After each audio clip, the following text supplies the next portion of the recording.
நந்தகுமார், நீங்க எப்படி பாக்குறீங்க இது?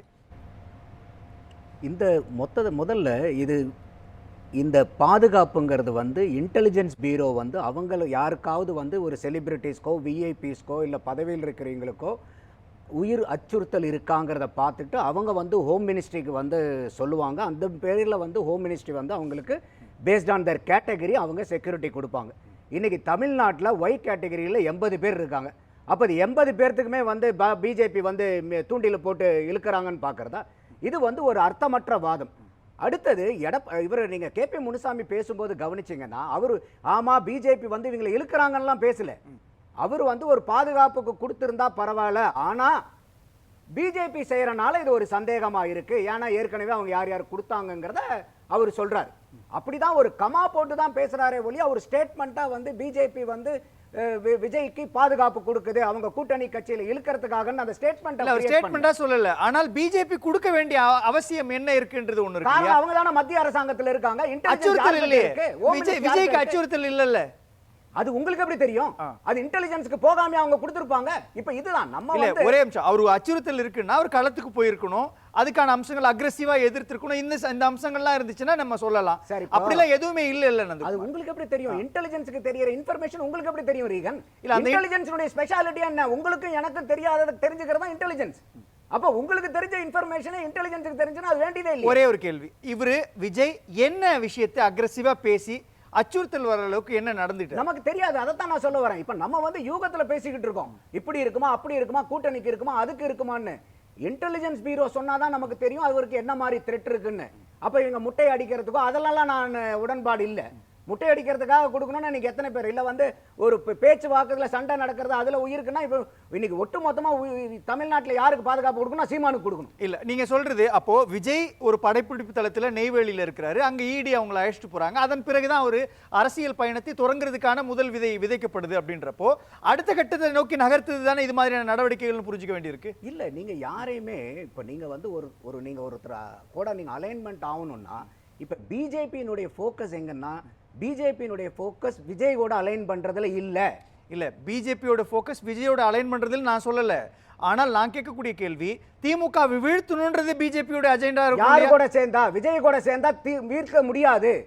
இன்னைக்கு பிஜேபியினுடைய பார்வை இன்னைக்கு திமுகவை வந்து தோக்கடிக்கணும்னா அவங்க அலைன் பண்ண முயற்சிக்கிறது அத்தனையும் அண்ணா திமுக கூட போய் கூட்டணி ஒரு அலைன்ஸ் கிரியேட் பண்ணி பாஜகவுக்கு அவங்க பாஜக அதிமுக தாவேகா பாமக இவங்கெல்லாம் ஒரு அலைன்ஸ் கிரியேட் பண்ணா ஒரு மெகா கூட்டணி ஃபார்ம் ஆகும் இல்லையா?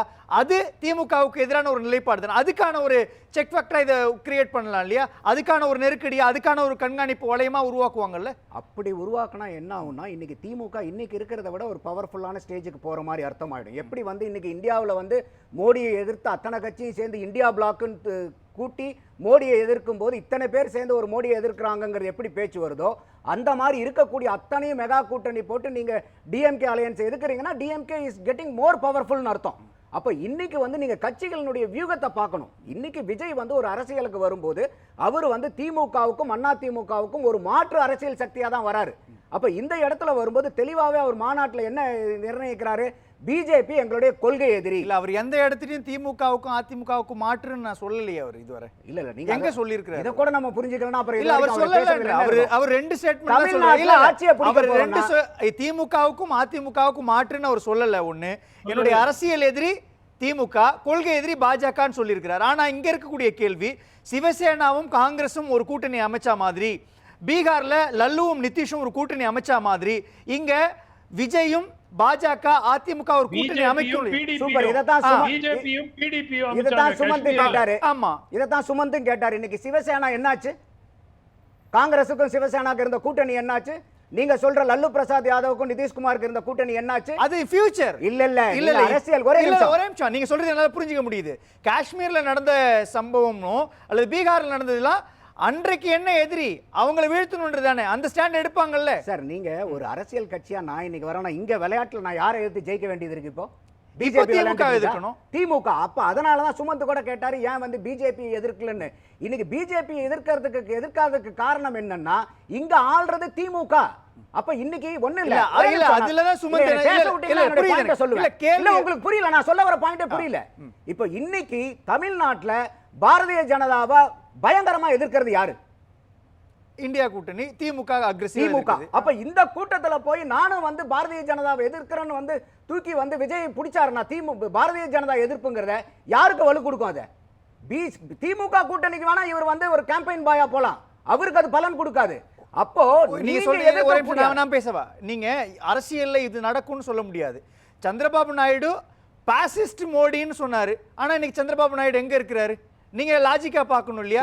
மெஹபூபா முஃப்தி எப்படி அக்ரெசிவா எதிர்த்திருக்காங்க, முன்னாடி எத்தனை ஆட்டம் நடந்துச்சு நிதிஷ்குமார் அட்டத்துக்கு வர்றதுக்கு. இல்ல நந்தகுமார், அரசியல்ல இதுதான் நடக்கும் நடக்காது. ஒரே ஒரு விஷயம் நந்தகுமார், பிஜேபிக்கு எதிராகத்தான் ஒரு மெகா கூட்டணியை லல்லு பிரசாத் மூலமாக நிதிஷ் கட்டமைச்சாரு.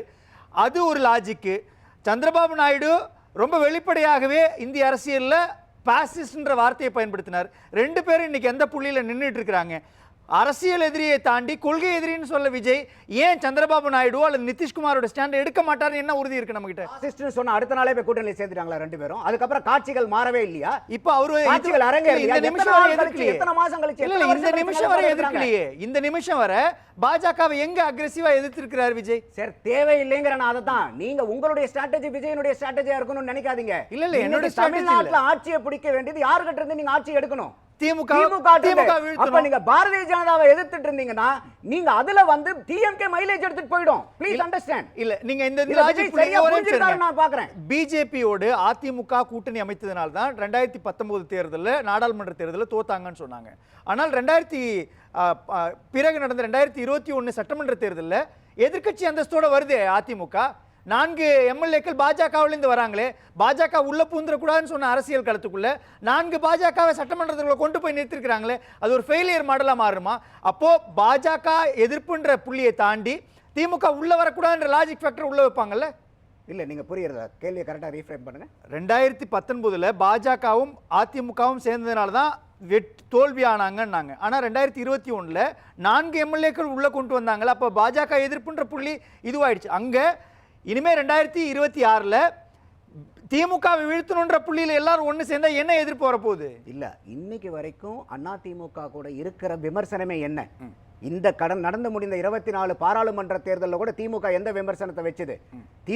அதிமுக பாரதிய ஜனதாவை எதிர்க்கிறதா நம்ப முடியாது, அவங்களுக்குள்ளார கள்ளவரம் இருக்குன்னா இன்னைக்கு வரைக்கும் எடப்பாடி எத்தனையோ தடவை நான் இல்லைன்னு சொன்னாலும் அதைத்தான் அவங்க ப்ராபகண்டா பண்றாங்க. அப்போ இந்த இடத்துல இன்னைக்கு ஒரு விஜய் இருக்காருனாக்கா, விஜயனுடைய இன்னைக்கு அவருடைய ஒரே ஃபோக்கஸ் என்னன்னா ஒரு ஆட்சியில வரணுங்கிறத ஃபோக்கஸ் பண்ணி போறாரு. அப்ப அந்த ஆட்சி யாருகிட்ட இருக்கு?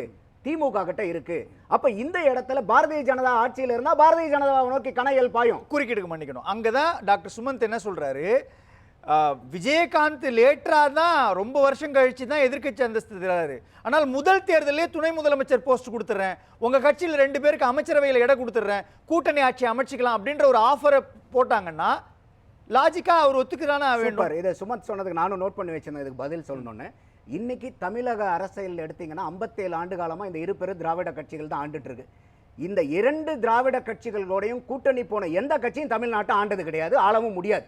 ஏன்னா அந்த கூட்டணிக்கு கீழே நீங்க நிழல்ல போகும்போது உங்களால வளர முடியாது. இதே விஜயகாந்த் சுமன் சொன்ன மாதிரி அதிமுக கூட கூட்டணியில இருந்தனால தான் எதிர்க்கட்சி தலைவன் ஆனாரு. ஆனா அவர் போனதுக்கும் காரணம் அதேதான்.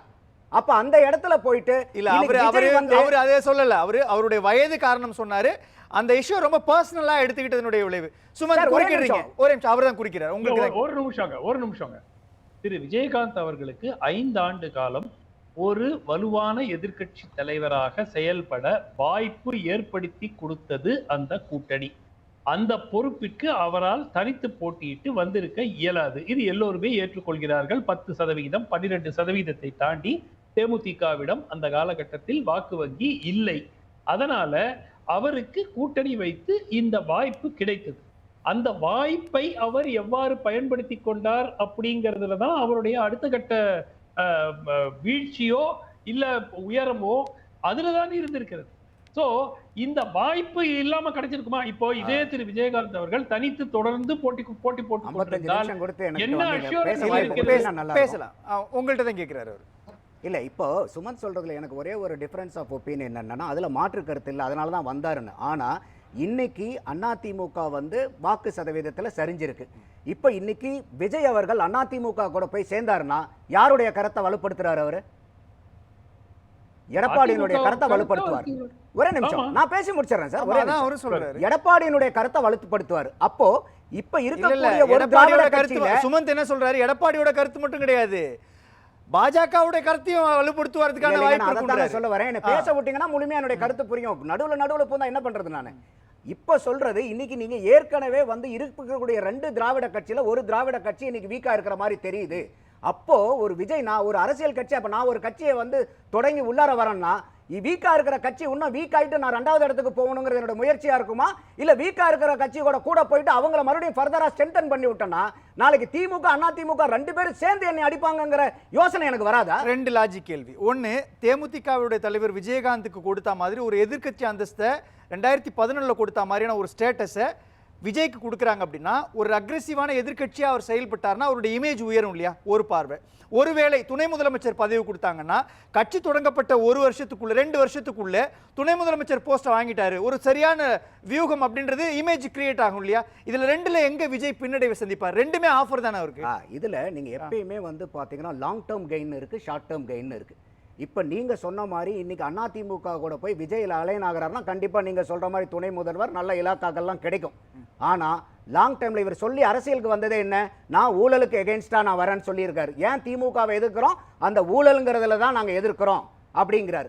அப்ப இன்னைக்கு போய் நீங்க அதிமுக கூட வந்து நீங்க கூட்டணி வச்சீங்கன்னா அதிமுக ஊழலற்ற கட்சி ஆயிருமா? இல்ல, அது இதுவரை சொல்லலையே. நான் கேக்குறது 2 விஷயத்தை அவர் லாஜிக்கா முடிச்சிடறேன். வாக்கு வங்கியும் உயர்த்திக்கலாம், பதவி கிடைச்சிடும், எதிர்க்கட்சிக்கான அந்தஸ்தும் கிடைச்சிடும், தன்னுடைய ஸ்டார் இமேஜையும் காப்பாத்திக்க முடியும். எவ்வளவு ஃபேக்டர் விஜய் முன்னாடி. அதான் நான் சொன்னேன், இது ஷார்ட் டேர்ம் கெயின். ஷார்ட் டேர்ம்ல இதெல்லாம் கிடைக்கும். லாங் டேர்ம் இன்னும் சொல்ல போனோம்னா 2029 one India one nation one எலெக்ஷன்ல வந்துச்சுன்னா அதுக்கப்புறம் நடக்கக்கூடிய எலெக்ஷனுக்கு 3 வருஷம் தான் ஆயுட்காலமே. அப்படி அவர் வேலை கொண்டாந்துட்டாங்கன்னா அப்படி இருக்கும்போது இது ஷார்ட் டேர்ம் கெயின் கிடைக்கும். ஆனா லாங் டேர்ம்ல அதுக்கு அடுத்த எலெக்ஷன்ல விஜய் வந்து என்னத்து பேசுவாரு? யாரு எகென்ஸ்டா பேசுவாரு? என்ன அரசியல் பண்ணுவாரு? அப்ப யாரை எடுத்து பேசுவீங்க? அப்போ விஜய்க்கு 2 இருக்கு. ஒன்னு ஷார்ட் டேர்ம் கெயின், இன்னொன்னு லாங் டேர்ம் கெயின். விஜய் வந்து இந்த 3 வருஷத்துக்காக தான் அரசியல் கட்சி ஆரம்பிச்சார் நீங்க நினைக்கிறீங்களா? 50 வயசுல அரசியலுக்குள்ளார வருது 3 வருஷம் ஒரு முதலமைச்சரா துணை முதல்வரா இருக்கிறதுக்காக அவர் அரசியல் கட்சி ஆரம்பிச்சிருக்காரா? இன்னும் 12 காலம் தனி கட்சியா இருந்து வாக்கு சதவீதத்தை உதைத்து மக்கள் கிட்ட நம்பிக்கையை நிலைநிறுத்தி அவருடைய கட்சியை வந்து தமிழகத்தை ஆளுங்கட்சியா கொண்டு வரதுக்காக இருக்காரா? அப்போ இந்த மாதிரி இன்னொன்னு சொல்றேன், விஜய பொறுத்த வரைக்கும் இந்த 2 இருக்கு. ஆனா இன்னும் எல்லாரும் கணக்கு வச்சுக்க வேண்டியது திமுக அண்ணா திமுக இந்த 2 பேரும் திராவிட கட்சிகளோட கூட்டணி போற எந்த கட்சியும் தமிழ்நாட்டை ஜென்மத்துக்கு ஆள முடியாதுங்கறத நோட் பண்ணிக்கணும். ஒரே ஒரு பாயிண்ட் அரசியல்ல 60 ஆண்டு காலமோ 50 ஆண்டு காலமோ ஒன்று நடந்திருக்கிறது. அதனால் நிரந்தரமாக அதுதான் நடக்கும் என்பது முற்றிலும் தவறு. அதுக்கு இந்தியா முழுவதும் பல்வேறு எக்ஸாம்பிள்ஸ் இருக்கு. 2வது மிக முக்கியமாக இப்போ சரி, திரு விஜய் அவர்கள் தனித்து போட்டியிடுறார். இப்போ ஊழல் இருக்கக்கூடிய எந்த ஒரு கட்சியுடன் கூட்டணி வைக்க முடியாதுன்னா யாரோடையும் கூட்டணி வைக்க முடியாது, தனித்து தான் போட்டியிடணும். ஏன்னா ஆட்சியில இருந்து எல்லா கட்சியும் ஏதாவது ஒரு ஊழல் துறை இல்லாமல் இருக்காது. ஸோ யாரோடையும் கூட்டணி வைக்க முடியாது. நாளைக்கு ஒருவேளை காங்கிரஸ் வந்தா காங்கிரஸோட ஊழல் இல்லாத கட்சி அப்படின்னு கூட்டணி வைக்கலாமா, இல்ல பாஜகவோட வைக்கலாமா? யாரோட வைக்க முடியும்? யாரோடையும் வைக்க முடியாது. ஸோ அந்த பாயிண்ட் வந்து கணக்கே இல்லை. அவர் வந்து எந்த கட்சி ஊழல் இருக்கிறதோ அவர்களுடன் நாங்கள் கூட்டணி வைக்க மாட்டோம் என்று கூறவில்லை. எங்கள் தலைமையை யார் ஏற்றுக்கொள்கிறார்களோ அவர்களோட தான். ஒரே ஒரு பாயிண்ட் நான் முடிச்சிடுறேன். ஒரே லாஸ்ட் மிக முக்கியமாக, there are no guarantees in politics. நீங்க 5 வருஷம் கழிச்சு இங்கதான் இருப்பீங்க அப்படிங்கிறதுக்கு எந்த விதமான உத்தரவாதமும் இல்லை. புதிதாக ஒரு கட்சி வரலாம், ஒரு புதிய அமைப்பு வரலாம், உங்கள் ஓட்ல பிளவு வரலாம், 1008 பிரச்சனைகள் வரலாம். அதனால long term I will plan அப்படிங்கிறது அரவிந்த் கெஜ்ரிவால் காங்கிரசுக்கும் பாஜகவுக்கும் எதிர் அணி அப்படின்னு தான் கட்சியை ஆரம்பிச்சாரு. முதல் தேர்தல் முடிஞ்ச உடனே காங்கிரஸோட கூட்டணி வச்சாருல்ல, அதனால அடுத்த தேர்தல் அவர் நிராகரிச்சுட்டாங்களா? 10 வருஷம் ஆட்சி செஞ்சாருல்ல. இல்ல அதுதான் வந்து 6 மாசத்துல முதல் தேர்தல்ல யாரை எதிர்ப்பேன் என்று அரசியலுக்கு வந்தாரோ அந்த கட்சியோட கூட்டணி வச்சார்.